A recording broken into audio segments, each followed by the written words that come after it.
क्या परीक्षा सिर्फ कराना ही सरकार की जिम्मेदारी है, या परीक्षार्थियों की चिंता करना भी उतना ही जरूरी है?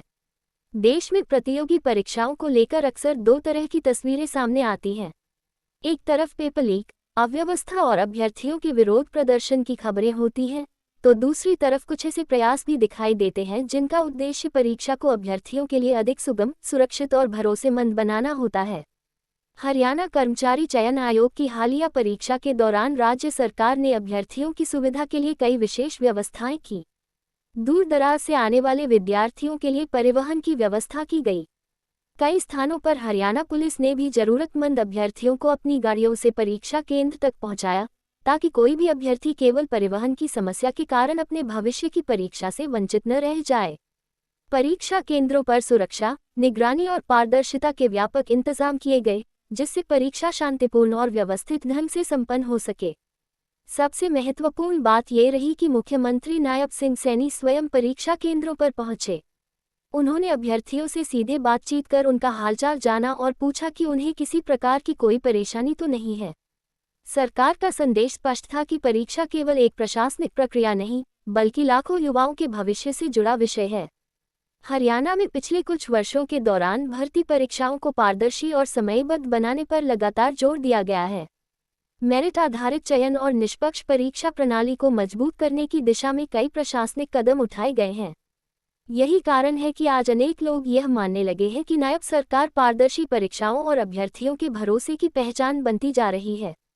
परीक्षा के दिन दिखाई गई संवेदनशीलता ने इस विश्वास को और मजबूत करने का प्रयास किया है। हाल के वर्षों में दिल्ली के जंतर मंतर पर विभिन्न प्रतियोगी परीक्षाओं को लेकर अभ्यर्थियों के प्रदर्शन भी देखने को मिले हैं। युवाओं की मांग हमेशा यही रही है कि भर्ती प्रक्रिया पूरी तरह निष्पक्ष, पारदर्शी और समयबद्ध हो। लोकतंत्र में अपनी बात रखना हर नागरिक का अधिकार है, लेकिन ये भी जरूरी है कि जहां सरकारें सकारात्मक और प्रभावी कदम उठाती हैं, उन्हें भी उसी निष्पक्षता से देखा जाए।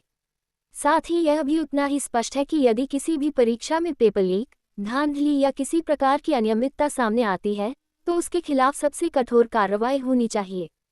प्रधानमंत्री नरेंद्र मोदी भी स्पष्ट शब्दों में कह चुके हैं कि युवाओं के भविष्य से खिलवाड़ करने वाले किसी भी दोषी को बख्शा नहीं जाएगा। नीट परीक्षा से जुड़े मामलों में भी जांच एजेंसियों को सक्रिय किया गया, दोषियों के खिलाफ कार्रवाई की गई और जहां आवश्यकता पड़ी, वहां पुनर्परीक्षा आयोजित कर योग्य अभ्यर्थियों के हितों की रक्षा का प्रयास किया गया। आखिरकार, किसी भी सरकार की असली पहचान केवल परीक्षा आयोजित कराने से नहीं बनती, बल्कि इस बात से बनती है कि वो परीक्षा प्रक्रिया को कितना निष्पक्ष, पारदर्शी और अभ्यर्थी केंद्रित बनाती है। हरियाणा में हालिया परीक्षा के दौरान दिखाई गई व्यवस्थाएं इसी सोच की झलक देती हैं। साथ ही यह भी उतना ही आवश्यक है कि भविष्य में चाहे किसी भी राज्य या किसी भी परीक्षा में कोई अनियमितता सामने आए, उस पर बिना किसी समझौते की सख्त कार्रवाई हो, क्योंकि युवाओं का भरोसा ही किसी भी परीक्षा व्यवस्था की सबसे बड़ी पूंजी होता है।